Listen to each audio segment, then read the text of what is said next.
arrinta e-visa iyo Premier Bank. Sidii aan hore ugu soo bandhigay baraha bulshada, waxaan ummadda u caddeynayaa in Premier Bank mashruuca e-visa qayb ka yahay. Mashruuca Premier Bank ayaa hindisay, isagaa maalgeliyey, isagaa kula shuraakoobay shirkadda la yidhaahdo Empire ee qoyska Xasan Sheekh leeyahay.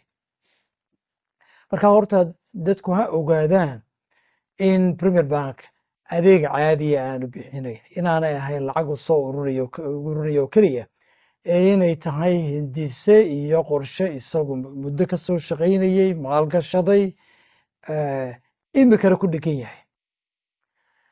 Runtii shuruucda lacagaha, kuwa lacag dirista, kuwa kaadharka ayuu Premier Bank runtii meel kaga dhacay oo uu jebiyey markuu waxaan sameeyey. Dadaal badan buu ka galay inaan isaga la ogaan iyo shirkaddan ay shuraakada ku yihiin e-visa. Taasaa keentay marka inay muddo badan qaadato in la soo ogaado cidda lacagta loo qabanayo oo ahayd Empire iyo bangiga mashruucanba ka mas-uulka ee lacagta caalamka oo dhan ka soo ururinaya. Markii aan soo ogaaday baaris dheer kabacdi soo helay, qolada Premier Bank way la soo xiriireen, waxaa ila soo hadlay guddoomiyaha shirkadda oo xiriir fiican inaga dhexeeyo, oo markaa ii sheegay in mashruucan uu yahay mid ay ku jiraan, ii sheegay cidda kula jirta, sida lacagta loo qaybsanayo, waxaasoo dhan. Runtii waan la yaabay bangi aan aqaanay oo inuu ilaa wax noocaasa ku kaco. Dabadeed dood badan baana dhex martay, waxaan ku yidhi war idinkana waxaan dhaawac baa idinka soo gaaraya, annaguna waxaan aqbalayna maaha. Horta markaa aniga iyo Premier Bank wax gaaruuna dhex maray ma jirto. Runtiina waan ka xumay dadka in been cad loo sheego oo warqadii hore Hargeysa laga soo saaray la yidhaahdo ganacsi baa la isku hayaa. Lacagaha ugu badan ee Premier Bank bixiyo shirkada aan ku soo xidhay baa ay ka bixiyaan. Waxaan ixtiraam iyo wanaag ahayn oo naga dhexeeya dadka Premier Bank maamulkooda ah iyo hantiilayaashooda ma jiraan intaan ka aqaano. Marka horta taasi waa sida waxa qura naga dhexeeya waxa weeye oon isku haysanaa waar isbaaradana meesha noo soo dhigteen naga qaadayo qaadi mayno. Wax kale oo meesha ku jira ma jiraan. Anigu maanta waxaan doonayaa inaan ummadana markhaati ka dhigto oo waxaan leeyahay waryaan berito la is eersan, waar cid waliba ha aragto.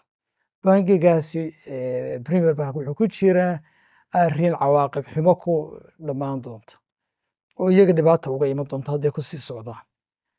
Waar waxaan leeyahay waar waxaa naga kiin qaban annagana nagu kalifina, idinkuna halis haysgelinina, wallaahi inaanay soconin waxaan wadaan.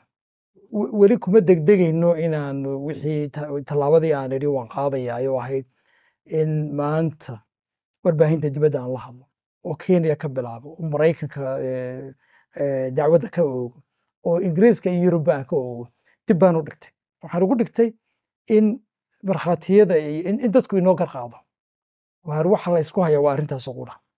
Waar haddii aad ku sii deganaataan oo tiraahdaan lacagta baadda ah ee qoyska Xasan Sheekh loo ururinayo ayaanu reer Somaliland ka qaadeen cashuurta xaaraanta ah, tii ogaada aqbali mayne. Waar dad waxaasi qabtaan banhi, dad waxaa ogol dadkayga baad lagama qaado. Ka wadha markaa waxaan leeyahay war niman yow bal isku noqdo mar kale. Waar arrintaas wallahi meel ma tegayso. Ma aha sheeko social media intay dhowr cisho socoto sidaa ku soconaysa. Mushkilad weyn bay idinka imanaysa. Waxaan idiin sheegayaa bangigii aad iibsateen Kenya sababtii uu kacay waa garanaysa.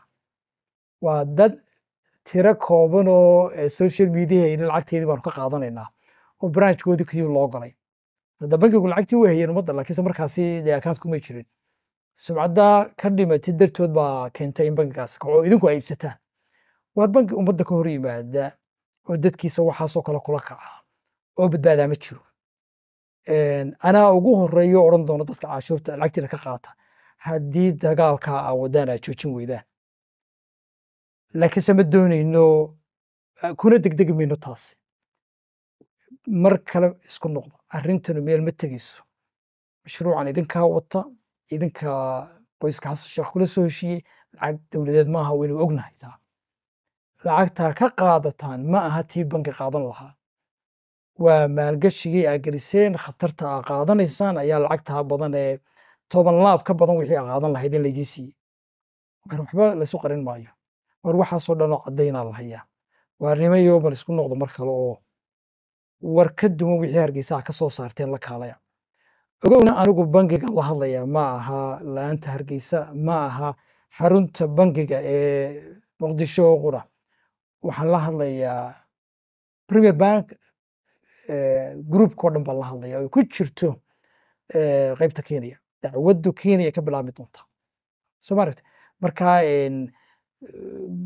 premier bank waa dhowr qaybood iyo waxaasi ma shaqaynayso kama soconayso waan af soomaali baynu ku wada hadlaynaa war sidee wax yihiin waa nabiga isku noqdo bal aynu wax dadku fahmaan la kaalaya